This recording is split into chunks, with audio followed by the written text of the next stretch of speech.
Yo everybody, what's going on? This is Keegan from Kman Reviews. If you enjoyed this review, make sure you hit that like and the subscribe button. And if you have any opinions at all that you would like to share, make sure to leave them down in the comment section. Fear Factory, Obsolete. Fear Factory is an American heavy metal / industrial metal band formed back in the late 80s. This is not the first time I'm covering them on the channel either. I've also given a full-length review to the band's prior album to this, Demanufacture, which the link will be up in the corner if you're curious to go check that out.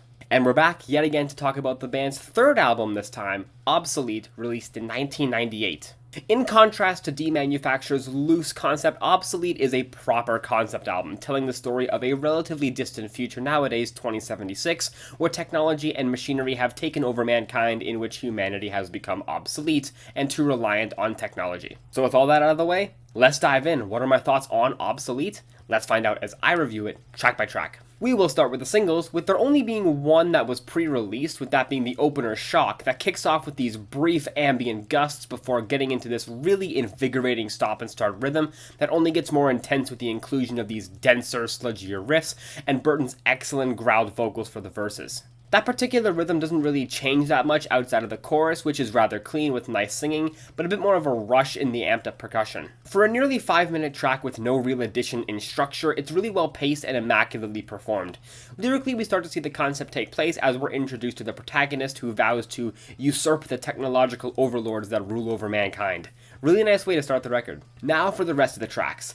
Edgecrusher is a far more accessible track than I was expecting it to be. A hard pivot into nu metal with Burton delivering some raps on the verses. Thankfully, the rapping here isn't as atrocious or goofy as some of the less than stellar nu metal around this time, and the instrumentation gets really smooth during those verses with such prominent bass that you can actually hear the warble in the strings with every note. The intensity does come back for the repeated line in the chorus, and it is such a catchy moment in the song. Even though I prefer a bit more substance in my choruses, this one had me locked in pretty quickly. Lyrically, the track is actually from the perspective of the news media, which is controlled by the government, and talking about the rebel known as Edgecrusher, who is the protagonist. He's shown breaking out of prison and how he's just an uncontainable psychopath and a menace to justice and society, which is just an example of the news manipulating the truth.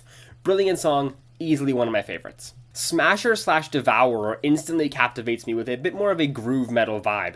It's got a similar stop and start pattern that the opener Shock had. The riffs are super dense and crunchy, the percussion really smashes through everything, and I love the aggressive vocals on here. They're so tastefully used. Once again, this is another track with a very repetitive chorus, but given the tone and flow of the track, I don't hate it, especially since it's not as bad in its repetition as Edgecrusher was. This is also another track that feels very well paced despite being 5.5 minutes, and I really enjoy this one. Securitron Police State 2000, which fittingly begins with police sirens and dispatch audio, which only gets interrupted by this machine gun rapid fire drumming and riffing that goes really hard when it's just against silence. The actual instrumental brings in more fleshed out guitar work and some really nice bass as well. Burton's vocals are especially coarse on this track, mainly on the verses. They feel especially grainy and honestly just make me feel like pain vicariously in my throat. Lyrically, we're finally introduced to the proper antagonist of the story, that being the Securitron, which played the role of the law enforcement in this technocratic world, really trying to make sure everything stays in line, everyone is monitored, and everyone is kept an eye on. As an individual track, this one's not a favorite of mine, but it does work well enough for the concept. Descent is a track I'm not really too sure how to feel on. For one, this track does feel more mollified than pretty much all the tracks prior. The minimal yet still crunchy riff opens the track, but the tempo and general flair is dialed down quite a bit, especially in the more melodic guitar work strewn later in the track. The percussion is still as volcanic as it is and often takes up a bulk of the mix. Burton's vocals also feel much more lackadaisical on this one, especially the half-rough, half-clean delivery on the verses and the longer sustained notes in the chorus.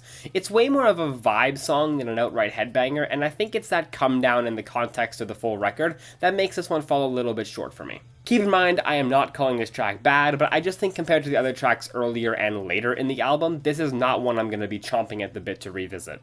High-tech hate is weird, but weird in a good way. The biggest and most drastic element of this track is the off-kilter and at times distracting percussion, especially on the first verse. I was so confused by it at first, I genuinely thought I had two different songs playing at the same time. It didn't take too many listens to adjust to it, but it's certainly a janky hurdle to overcome for first listens. That being said, this track fucking rips, dude. Burton's vocals are as fiery as ever, the repeated refrain doesn't get too tiring compared to other tracks here, and I love how this track changes in tones and intensity several times with different riffing, different tempos, and different melodies. Plus, that transition from the first chorus into the second verse with this cybernetic build into one of the most headbangable moments on the album is gorgeous. Great song. Freedom or Fire has this extremely menacing build-up, rumbling bass, siren-like guitar playing, and the singular drum pattern before introducing more frenetic percussion to usher in the song properly that eventually blossoms with more organic riffing to give the track a lot more texture. This is where I truly start to feel the cyber metal feeling of this album, especially on Burton's vocals here, which have this warbly effect on them. The repeated refrain and chorus both bring back his cleaner vocals, but in metal growls and proper singing respectively, and he sounds great. I will admit that the refrain does get a bit much later on given the lack of other lyrics, but all in all, it's another solid tune. The title track, Obsolete, might just be one of the coolest tracks on the album. I really enjoy this one. The haunting ambience to start the track gets pierced with this jolting percussion, abyssal riffing, and a very unique rhythm that stays for the entire track. It's an easy rhythm to connect with over time, but it sure is bitter on the first few seconds. I think my favorite part of this track though is just how heavy it is. The guitar, the bass, even Burton's vocals rarely dive into the cleaner pool. Everything just feels dirty and really emphasizes the industrial metal sound the band was going for on this album. The pessimistic lyrics help this, mostly just being a simple declaration of the album's core concepts and how mankind has become the inferior beings and are now obsolete in the face of technology.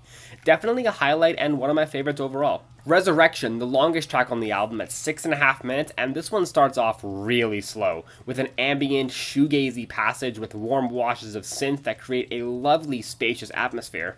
Burton's solitary vocals that come in are so clean and are genuinely haunting. It makes for an unexpected transcendental moment on the album, and I think it was a very welcome inclusion. Of course, that wasn't going to be the entire track, and we do see the loud, gritty riffing and dense percussion blasting away in an unfamiliar melody yet again, easy to connect with but weird on first listen. The track cycles between these two worlds another time before ending on this string-accented heavier passage that I think goes on for maybe a few seconds too long, but that's a minor nitpick. Really like this one. Timelessness is the biggest left turn on the record so far, abandoning any element of rough, groovy industrial metal and replacing it with this spacious chamber metal of sorts. Very atmospheric and honestly a bit heavenly with Burton's smooth vocals. Even with the strings involved and them dancing in the background, this track comes off as very emotional, solemn, and when put in the context of the concept of the album, almost a bit defeatist. Talking about corroding emotions and an enveloping, trapped feeling, I'm pretty sure this is meant to be the end of the concept, as I don't think the next track has any connection to it. I don't know. If any diehard fans are watching and know more than I could find, please let me know. But all I'll say is, it does not really seem like a happy ending. It is still a gripping song though, and I really like it. And finally, the closer, a remix of the song Cars, originally performed by Gary Newman, and honestly, I don't have too much to say about this one. It's their most popular track, and if you've heard Gary Newman's original, this isn't some grand, drastic redo. It's a very faithful cover where the synth line is replaced with a heavier riff, and that's pretty much it. I do, however, like that Burton goes back and forth with Gary's vocals. It feels way more like a duet than just some karaoke or something. It's an inoffensive track to me. I'm not crazy about it like I am others on the album, but it's far from bad. Overall, Obsolete is another great record from Fear Factory, and isn't too much of a divergence from what I liked about Demanufacture. It's still heavy, it's still powerful, it still has some solid melodies as well, but with a little extra creativity in the form of this concept and a bit more experimentation to boot. I think I prefer the simplicity and sheer raw factor of that previous record, but I absolutely get why Obsolete is loved right alongside it, and I am firmly with the crowd on this one. I am feeling a 7.5 out of 10 on this album. Well guys, hope you enjoyed that review. Thank you all so much for watching, and I'll see you in the next one. Peace.